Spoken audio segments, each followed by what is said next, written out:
Hi friends, here to read with you again. Today's book is Swatch, The Girl Who Loved Color by Juli Denos. Today I want to make a little shout out and dedication. This reading is for you, Allison. Hope you're watching. Swatch, The Girl Who Loved Color by Juli Denos.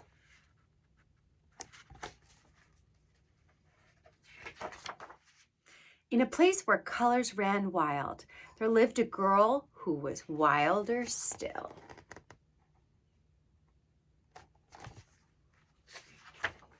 Her name was Swatch, and she was a color tamer. She was small, but she was not afraid.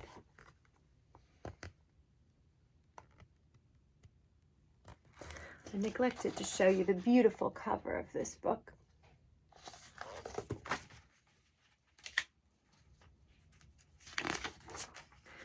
She could run with the wildest shades, train them to dance, and do magic.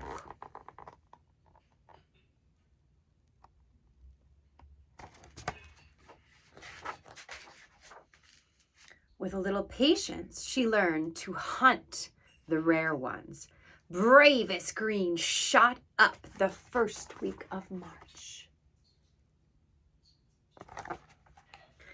In between Gray lived on her kitten's legs.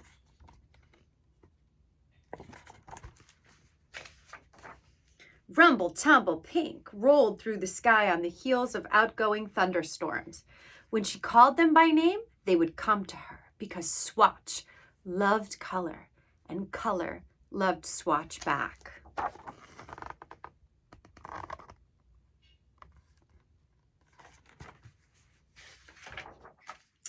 Swatch had never thought of capturing a color until the day she lured Just Laid Blue straight from its nest into a jam jar. "Stay," Swatch said, and the color stayed. How beautiful it looked behind the glass. "You could use a friend," she said to Blue. So I think she was inspired to name it Just Laid Blue because of the robin's eggs there. And there she is catching it in the jar.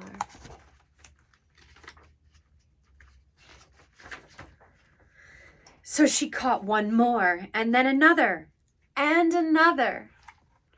There she is capturing the color of the night sky, and a fire hydrant, and a whole rainbow of colors in a butterfly net, and green from the stoplight. She's on a hunt for color. Soon Swatch's room was full to bursting. The colors circled, restless in their jars. They were magnificent, but there was still one color left to catch.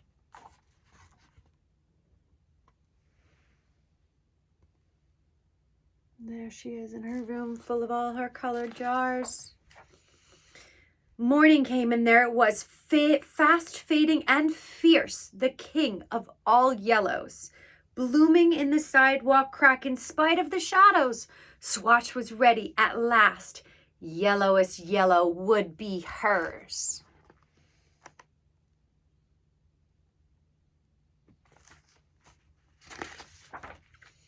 Suddenly she heard a small sound. Said Yellowest Yellow. "What are you doing?" Swatch had never asked if a color wanted taming. "Yellowest Yellow," she asked politely, "would you like to climb into this jar? You could sit on a shelf right next to Blue. You could make green together all day long if you wanted. I'll poke holes in the top and I'll feed you dinner." But Yellow, knowing that was no way to live, said, "No, thank you." And Swatch, who could have scooped it up anyway, said, "Okay." Given that small but kindly allowance, just forgot to show you the page. Given that small but kindly allowance, it grew and yawned and stretched and twirled. It bloomed and whirled and leaked and swirled, spreading, billowing, twisting, up, up, up. It sprouted ears and pointy teeth. It was as big as a house. Roar, went Yellowest Yellow.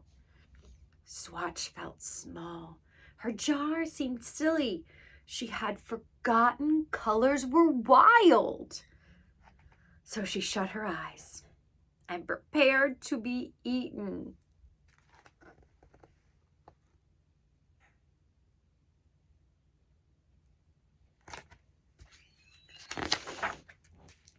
Then Swatch heard something sweet and warbling like a fleet of canaries.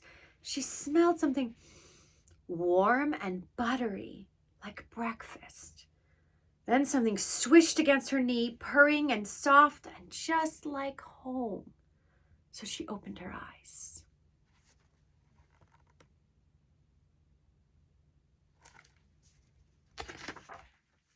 She reached out her hand and stretching from her tiptoes, she found she could indeed touch Yellow. Hold on, said Yellow, and it pulled her up. Looks like she's going for a ride. Up, up, high, up over the rooftop, she called her colors by name, and they came to her.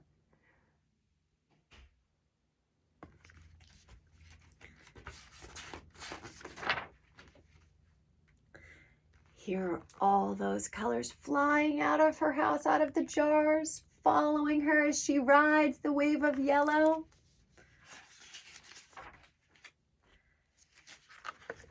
Together, they made a masterpiece.